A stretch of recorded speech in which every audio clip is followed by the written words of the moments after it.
juris. The words preliminary or finalis appropriately describe the classified juries will be left open to your careful scrutiny. Ethical relativism.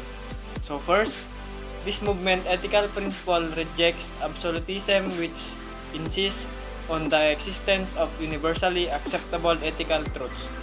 And next, it exposes instead the idea that its moral situation is unique and that no absolute universal truths apply. So, among the factors that make its moral situation incomparable with others are the individual differences of the moral agents.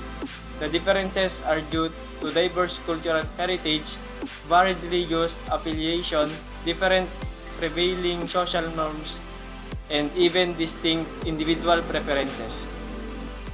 Ethical relativism may be understood through these lines from Sir Richard Burton. There is no good, there is no bad. This be the whims of mortal will. What makes me will, that calls I good. What harms and hurts I hold as ill. They change with space, they shift with race.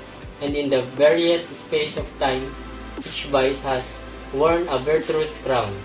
All good been banned as sin or crime. The above piece reiterates the idea that what we desire and what we consider good vary from time to time, from one social group to another, and even from one individual to another.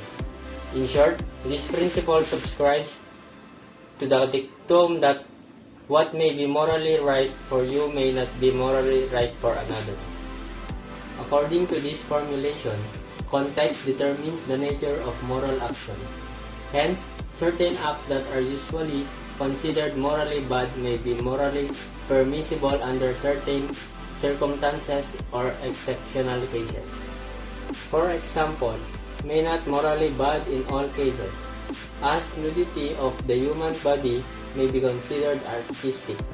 In some countries, the display of lewd and indecent materials is not considered immoral per se. Hence, pornography in the net is tolerated. In other countries, pornography is considered a violation of decency and morality, and hence frowned upon. This notion of relative morality also explains which some countries censorship is legal while in other countries censorship is frowned upon.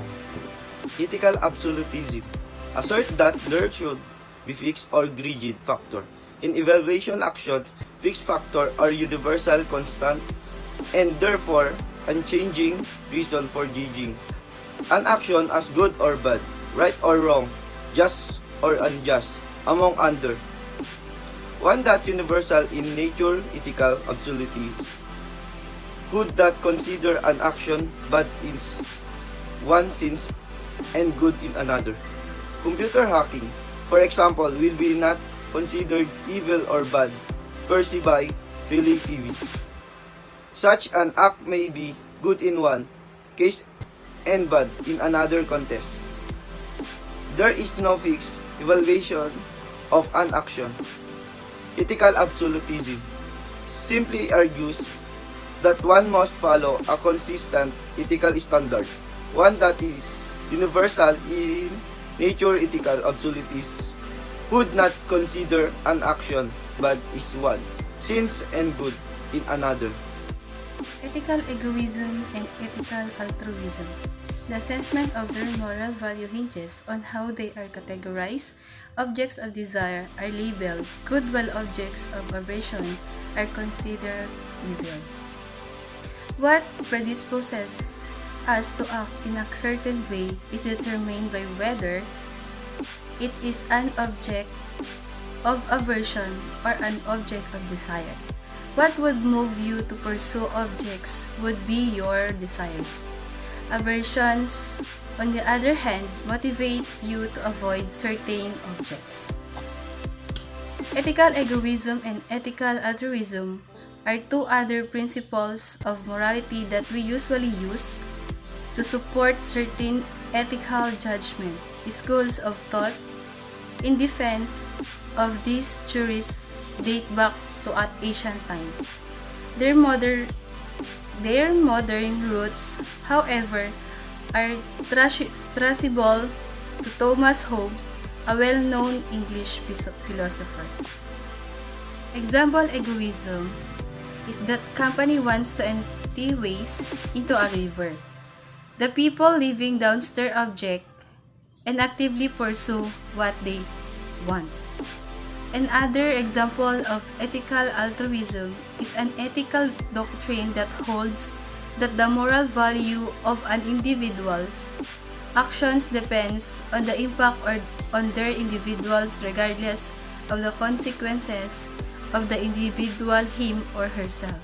For example, in order to get the position he wanted, Ryan fabricated stories about how Sherry's computer program has a lot of loopholes that cause problems affecting the mother server of the company, MIS department. Not satisfied, Ryan even circulated a libelous article to discredit Sherry. Because of what Ryan did, Sherry was transferred to a position less prestigious than her original job. Ryan was promoted as head of the MIS department. What could possibly have prevented Ryan from doing what he did? This will be one or both of the following. First, his fear of sooner or later what he did will be discovered to be untrue and hence could be a ground for him to be penalized.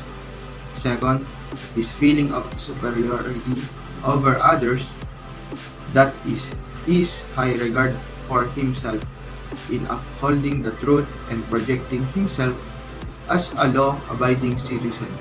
Notice that both options are in Ryan's interest. Among the possible egoistic explanation of his actions are: number 1, he gets a feeling of satisfaction from being trusted by his friends. Number 2, it is a blessing to receive expression of gratitude and praise from friends with whom he had shared his program. Number 3, he feels more comfortable sharing his own programs than being amazed by other people's intellectual creations in computing. Number 4, he fears disapproval by his friends. Number 5, his act of sharing earns him a good reputation.